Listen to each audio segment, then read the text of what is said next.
In August, we commemorate the 500th year of Ferdinand Magellan's start of the voyage from Spain, eventually winding up in the Philippines. This is sort of apropos again in talking about the map, eventually, the Ramusio upside-down map. And if you haven't had a chance, that upside-down map is over there for you to look at. It's the rare and it's the original map. So it's called, the talk is called The Origin of Our Name, the Ramusio-Gastaldi upside-down map. And I'll explain to you why it's called upside down. Ramusio is the travel writer, and Gastaldi is the cartographer.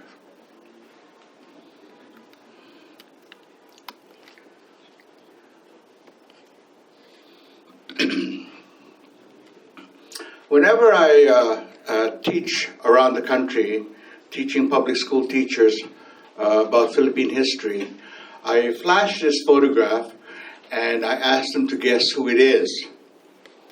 And they sometimes, they actually don't guess it right, but I don't know what's happening here.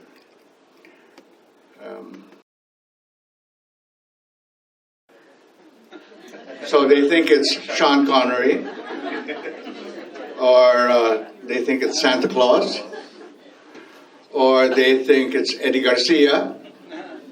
And finally I said, no, it's none of that. It's none of that. It's very, very, very important in Philippine history. And they say, Manny Pacquiao. So the sad part about this whole thing is that here's the man, Felipe Segundo, we are named after, and yet we in the Philippines there are very, very few people who know who Felipe Segundo is and why we are named the Philippines. And yet, Felipe Segundo's empire during his time was not just the Spanish-oriented areas, but eventually he also took over Portugal's empire because of connections, familial connections.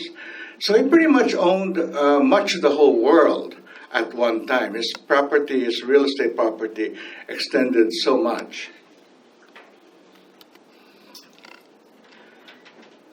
So this is the Ramusio-Gastaldi map that I will talk about at length later, and which you can see an original copy over there. And I blow it up, and I wanted you to see that part where an island, which was originally Leyte, although Leyte and Samar got included eventually, and which Villalobos, Ruy de Villalobos said, I'm going to name Filipina, for Filipinas, the feminine of Felipe Segundo. As you can see, beside it is an island called Vendanao, which was really Mindanao, but it was somehow it was named Vendanao.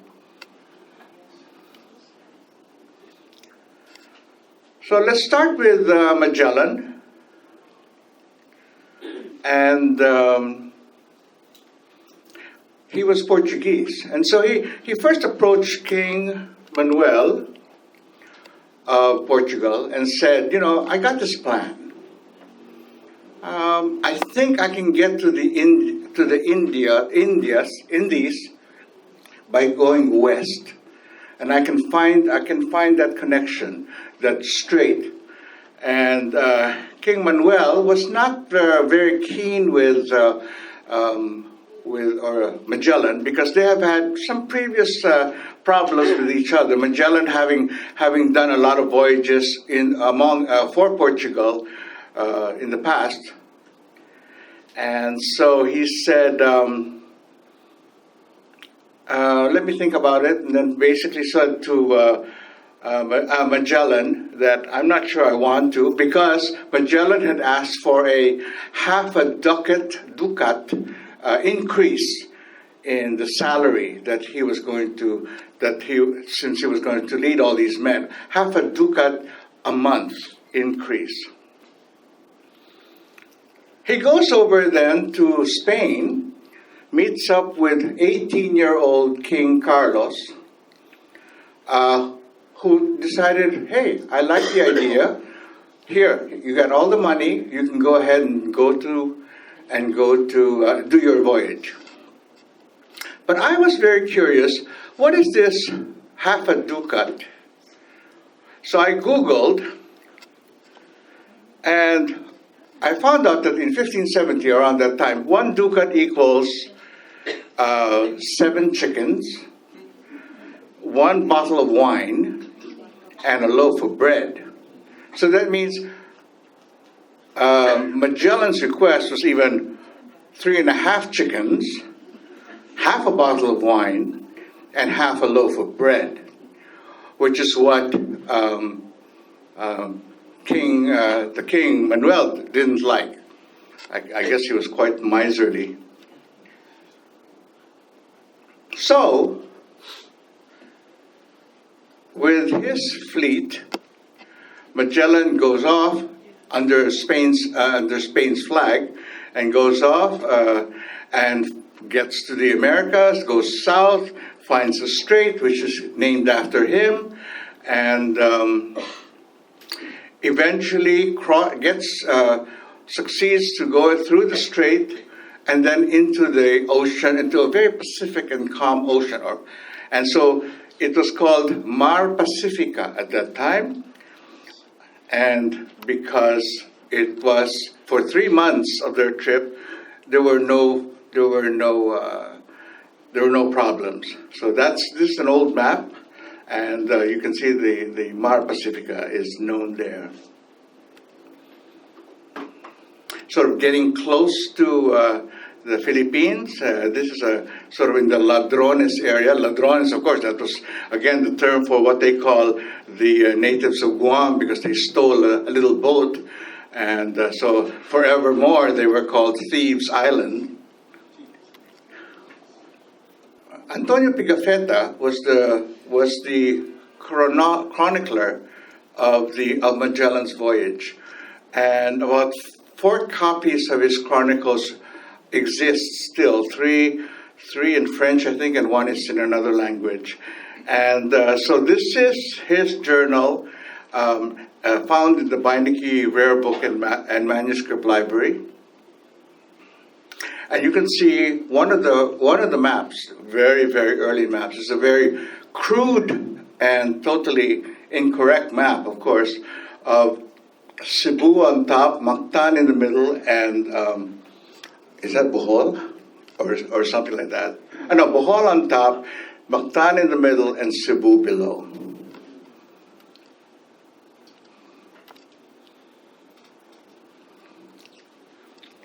Does anyone recognize this guy for a hardbound book?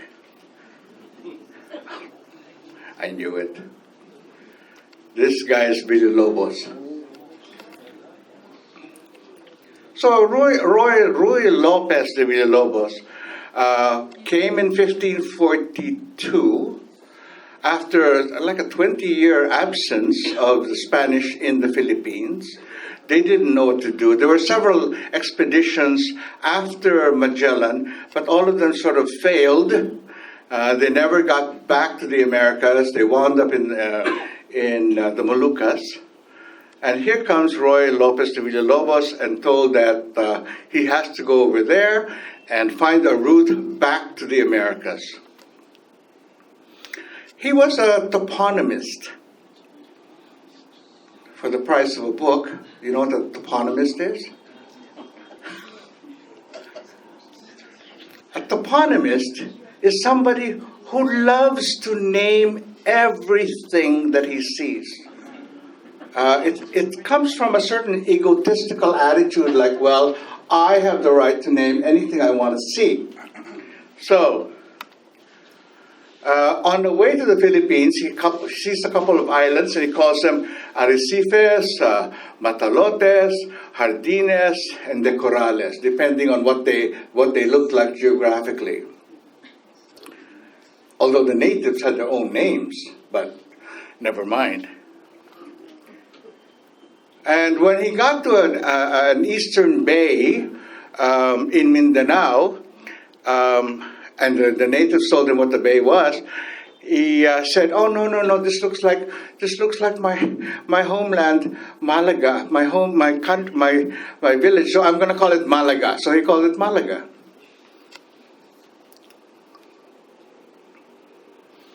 And if you look at this map again, the Ramusio map, when they got to Sarangani, as you see over there, up there, he decides, I'm going to call it after the guy who gave me this task to go to the Philippines. So the name called Antonia, from Antonio. Okay, just block it all out, and now it's Antonia. Now Mindanao, because they found out how big it is, he decides to call it Caesarea Caroli, named after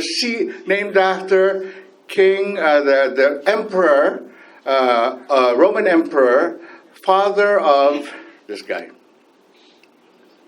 Charles V, Holy Roman Empire, father of Felipe Segundo. Horacio de la Costa, who is our known and very well-respected historian, when he read up on this trip by Villalobos, he wasn't really pleased by all this naming stuff. He thought it was very servile of Villalobos to even name these people after these characters. He was just very unhappy. Because what happens is that you get subjected, and you now become the the namesake of a person. There are very few countries in the world that are named after humans. One of the more famous examples is that of the Americas. Do you know who Americas was named after? Aha. Much more knowledgeable about that, huh? Amerigo Vespucci. Okay. You know how much that map costs? $10 million, which is now in the possession of the Library of Congress. No matter how much they named Filipina for Felipe Segundo, which is formerly Leyte, and Mindanao for the king Roman Holy Emperor, they actually were unliked, and the natives totally uncooperative. Wherever they went, they never got any food. They were starving to death.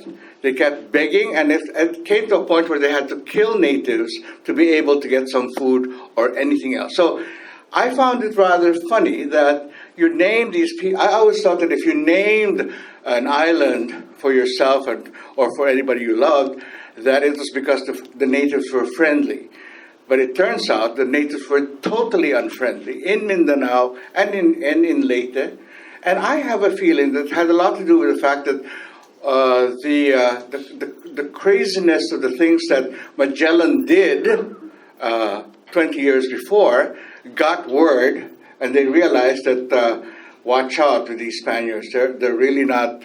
They're gonna demand food more than what is usually produced in their area, and so that was a problem.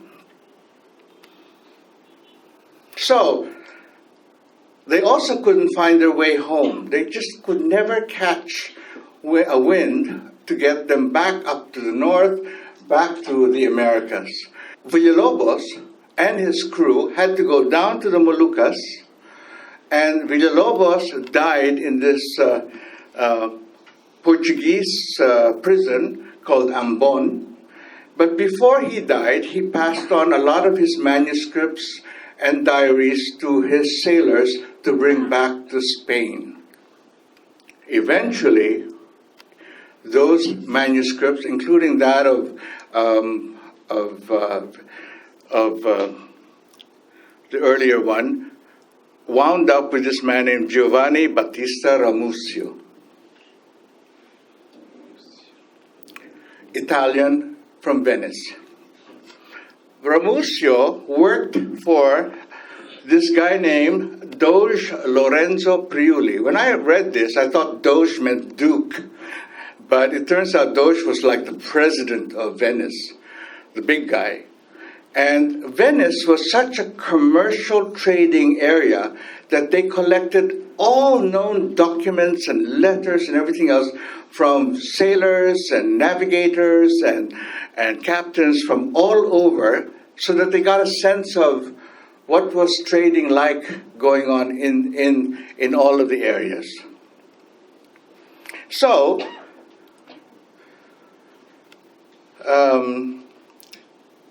Ramusio gathered all of this stuff, particularly the chronicle of Pigafetta, and then, of course, that of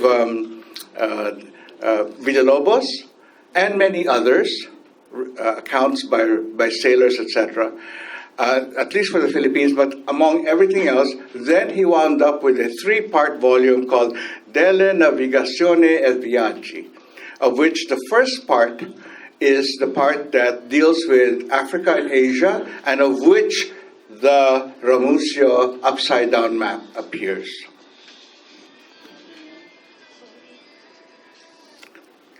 Carlos Quirino, the National Artist for Historical Literature, considers the Ramusio map a very, very significant map. As he says, that map, with the word Filipina, created our identity.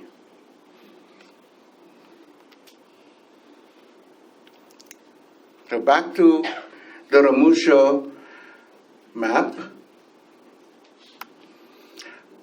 What's very interesting is, as I said, it's upside down. So you got to think of this going down and China down there and Southeast Asia up there. So as you can see, the importance of the Portuguese trade in all of the spices made them understand Southeast Asia very, very well. So that, for example, Sumatra is very evident with many towns. Ternate is the place which was the center of much of the spice trade, and it was the spice trade of the Portuguese that strongly encouraged the Spanish to do the same.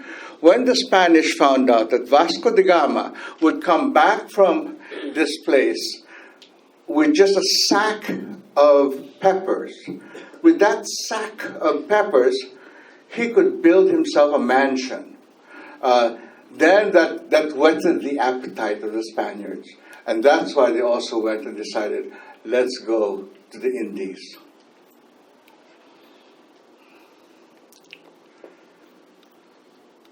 Mindanao or Vendanao, Cebu or Cebu, Palohan or Palawan, Cochin China, and that is Canton. That is Simpagu, which is a weird name for Japan. Has no relation. Then there's Pegu, also another known relation, which is Burma. And then Siam, or Siam, and Cambodia.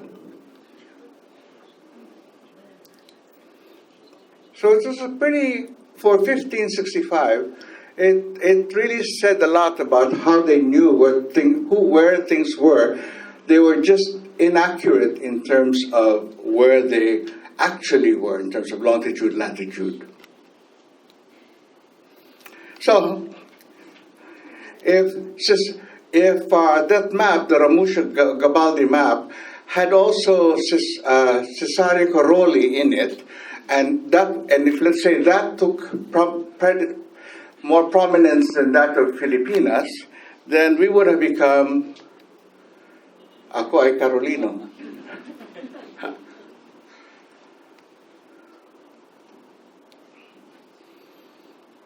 There's also, in all of these maps, are these sea monsters. What's curious to me is that sea monsters in the 16th century was at the cusp of scientific and also superstition section of understanding. Superstition in that people thought that first, there were still a lot of people who thought the earth was flat.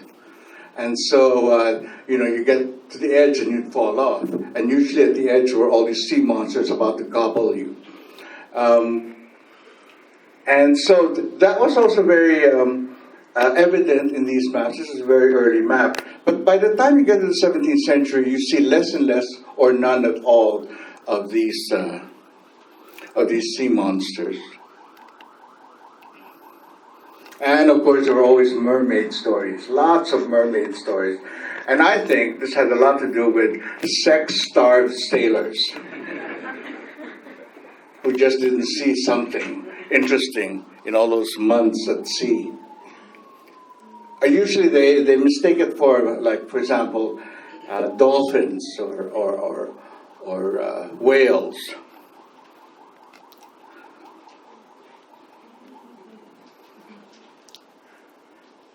So this is Pigafetta, the chronicler of Magellan. And you must read Pigafetta. You can get him in the internet.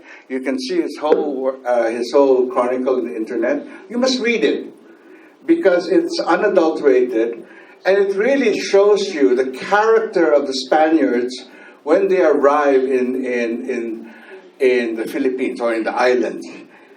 You get a sense of Magellan's pompousness, where he demands that people pay adoration to the Spanish king and to God, and all of that. The natives are saying, "Who are you? Why are you doing this to us?" But Pigafetta writes it all down and says, "Well, this is how I remember it being happening." So these scenes, early scenes, I think were the best scenes when Magellan comes. The natives were all welcoming. A lot of food was given to the Spaniards, and so there's a lot of loving feelings between the two. Also documented by Pigafetta. But later on, after the killing of Magellan by Lapu-Lapu, and Magellan's remaining people goes back to Cebu, the Raja Humabon starts to realize, I'm not sure I like this guy, and so they started to go. They were not very friendly with the remainder of Magellan's forces. In fact, they killed several more. And Magellan had to get out. Magellan's remaining forces had to leave. So now let's go back to Philip II.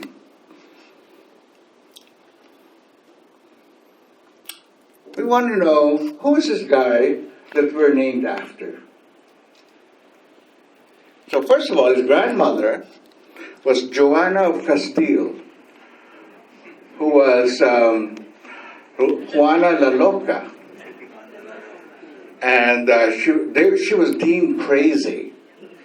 But I've done a lot more study, and I found out that Juana was actually very rebellious at a young age and did not believe in Catholic teachings. And so she wound up being in a castle and being told to stay there until she died. And it was rather apropos because of the fact that her grandson was just beginning the whole Inquisition. You know, if you were somebody who questioned the Catholic Church, you're going to be in real serious trouble.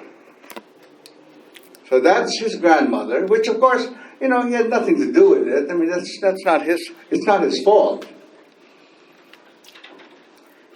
Then he had 4 failed marriages, or, well, 3 of them died. And, you know, I wonder, if you're already on the third, if you're going to be the third wife to be, don't you get a little nervous that, you know, there are so many other wives before that got sort of died? But they actually died in childbirth.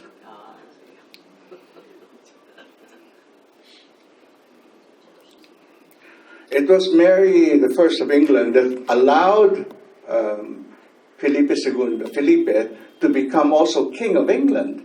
Imagine. But later on, Felipe decided to think of bringing his Spanish Armada and invading England, which was a disaster. It was called the defeat of the Spanish Armada. And from then on, Felipe was just exhausted trying to make sure that the northern territories, which were starting to become very Protestant, he had to make sure that they were still under his domination, which bankrupted Spain about 5 times in his lifetime. I've always wondered, you know, when I see portraits of Felipe Segundo, there's always this thing sticking out in his under there, you know. And I was wondering, what is that? It turns out it's called a cod piece. And it was a thing. It was an incredible thing. They wanted to show off that they had it, but then I also heard negative things. Is that they said that was where, especially if you had syphilis, that was where they had a lot of medicine, and so they'd have to go around with all this medicine. But whatever it is, I always found it so curious to see this. What is this thing sticking out? So when he, in his graying years, in his older years, Felipe was not very happy with the court. He was suspicious of everybody. He couldn't make decisions. He was paralyzed. And he decided, I don't want to have anything to do with this. I'm going to go retire to Escorial, to his palace, which is really an austere palace, and hang out in his library. It's a lot bigger than our Ortigas library. But I'm impressed. And he had every known book, manuscript, illuminated manuscript that you could possibly have. And he personally bought them. So I kind of, this is the part that makes me turn on to Felipe because of the library connection. Unfortunately, he didn't get to see the Boxer Codex. The Boxer Codex was this book, this manuscript with so many illustrations of the peoples of the Philippines and Southeast Asia and China, etc., which is all put together by this one of the Governor Generals of Manila with the intention of, there was a letter at the end which said, look at this, King Philip. There's all these riches there awaiting you. And all you have to do is send me 2,000 soldiers, and we'll invade Siam, and we'll invade China, and then we'll take over Asia, and Manila will be the viceroyalty. Great idea for him, but too late, because this arrived in Spain in the manuscript and this beautiful bound thing in 1505, by then, 1605, and by then Felipe had already died 7 years earlier.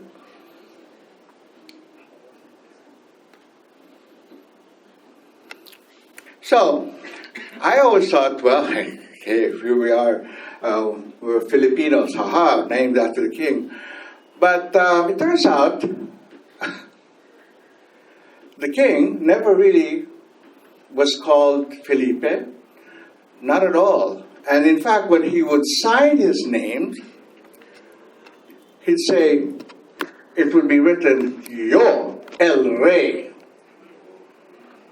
No sign of Felipe. So that means we should be walking around saying, Yo el Rey.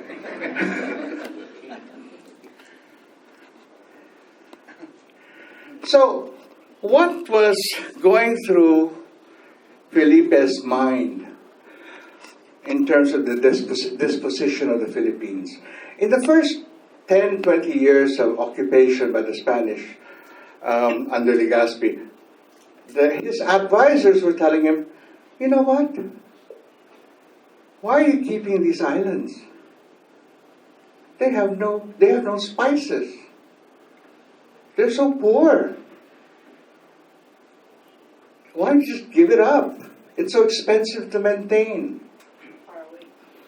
Well, Felipe Segundo was a very religious man. And he said to them, I don't care if the islands doesn't give me a single centavo of income, but if I know that there's just one person there who wants to believe in Jesus Christ, I'm going to send, and he says, 33 missionaries. And I'll make sure that everybody there is Catholic.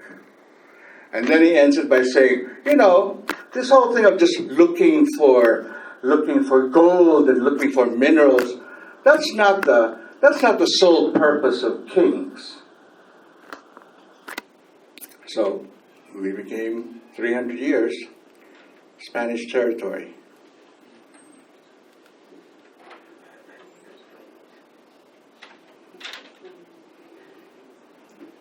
But in the 300 years or so, some people say 400 years, I'd say 300 years really, in terms of actuality. We got to know the Spanish very well. Unlike our neighbors in Indonesia or Malaysia, they got passed around to the British, to the Portuguese, to the Dutch. We were just a one-stop colonial master. And because of that, we learned what the Spanish were like. We learned their frailties, we learned their strengths. We learned everything we knew about them.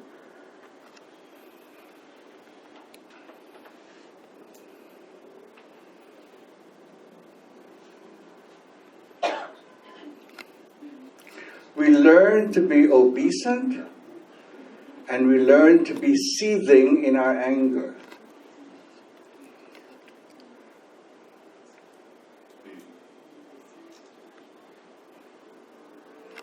And then, come the 19th century, we had wealthy ilustrados that went to Spain and had an education, even furthering our understanding of the Spanish. We perfected their language, and we became persuasive in their language, like the one in the middle, José Rizal.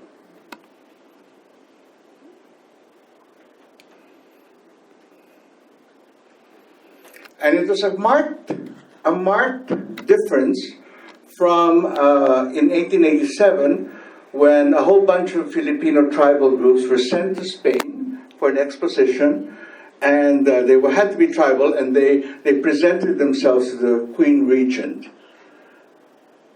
So clearly, there was a tendency to try and be patronizing, but yet, in the background, there were all these very intelligent ilustrados that were now educating themselves.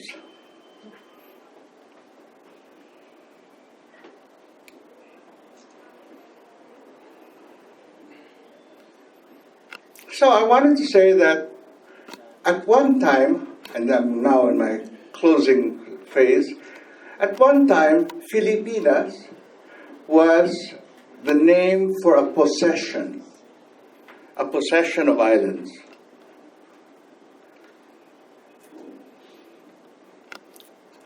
And there was a hierarchy.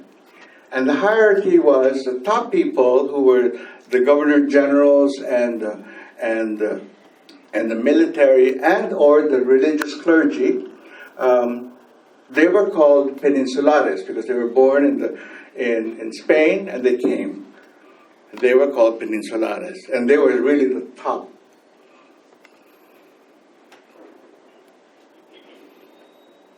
And then there were the Filipinos, the Spaniards who were born in the Philippines and also intermarried with the Chinese. And they started to develop their own kind of racial stratification as second to the peninsulares.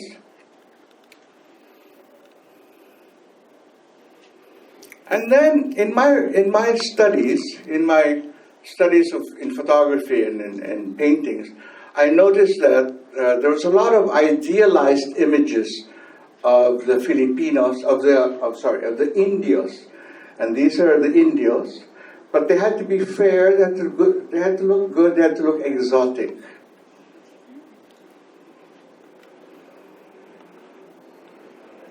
Meanwhile, all the tribal groups of our country also existed, and much of it is in Mindanao or in the northern tribes. Then there was the appearance of a very wealthy Indio group that started to happen in the Philippines, late 19th century. And that too provided more ammunition in the creation of this ilustrado and an independent-minded people. So in 1842, this guy is really interesting. Sinibaldo de Mas, he was a diplomat, and he was sent to the Philippines to figure out what was happening, because everything was going awry in this country. There was so much problems. There was a lot of tulisanes. There was a lot of banditry. There was a lot of revolts, etc. And so they wanted to know. The authorities in Spain wanted to know, what are we going to do with these islands? So Sinibaldo de Mas goes and checks out the whole place. And he is totally shocked at the indecent behavior of the peasants, of the Indios. One time he was in government. He would go to government buildings, and whenever he'd go inside, he says, these natives, they would emit this foul odor, which I can't even describe to you because it is so indecent. What happened was that the natives would make utot, which would really, really freak him out. He was angry that the Filipinos would not offer their hat when they would pass peninsulares. He was so pissed off that the Filipinos were now wearing coats, when in fact only the peninsulares could wear coats. You're only supposed to wear barong Tagalog kind of a thing. He was just seeing so much disrespect. He was so upset. So he had an idea. He said, this rebellion is really going to be the end of our rule in this country. So, before the age of 16, every Spaniard born in the Philippines has to be, or who are therefore called Filipinos, have to be sent to Spain. Why? Because they've got to know the country that they're from, or they're biologically rooted from. Second, Because if they stayed any longer, remember, they grew up with the childhood games of the people there. That's where they first learned their childhood games and also friendship.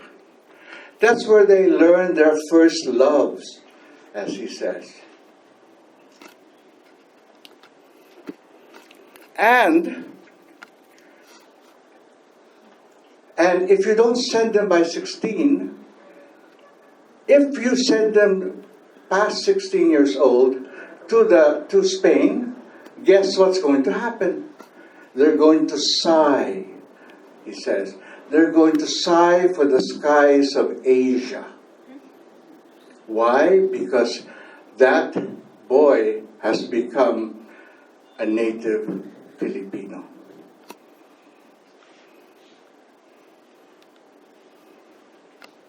He was right. When the revolution happened, alongside the Katipunan were Filipinos and even Spanish Filipinos that opted to join the revolution against Spain. And now we see the evolution of the name Filipinas with this old newspaper from our collection, and it shows La República Filipina. It's no longer the colony Philippines, it's now the Republic of the Philippines.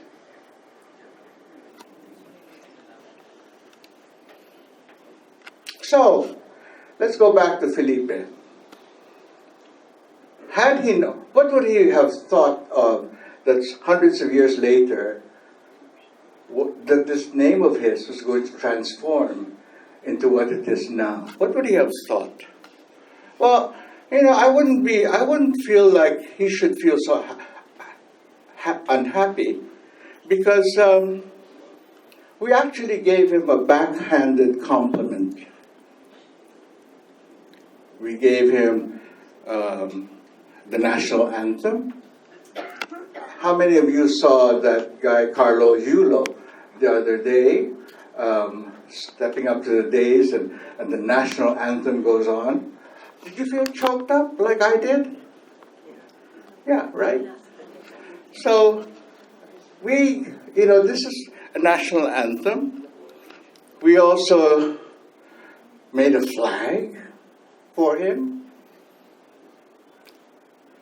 We also wrote a Pledge of Allegiance. We also wrote beautiful songs about this country that we love, always with this term, Filipinas. And when war happened, like World War II, it tested us and it galvanized our sense of what it means to be Filipino. We weren't anything else. So, in closing, last slide, I think this is the evolution of Filipina, and I think that Villalobos would have really been astounded at what happened now, where 108 million people call themselves Filipinos, 13th largest in the world. And now we're quite proud of this term, Filipino, unless, of course, some fool decides to call us Maharlika. Thank you very much.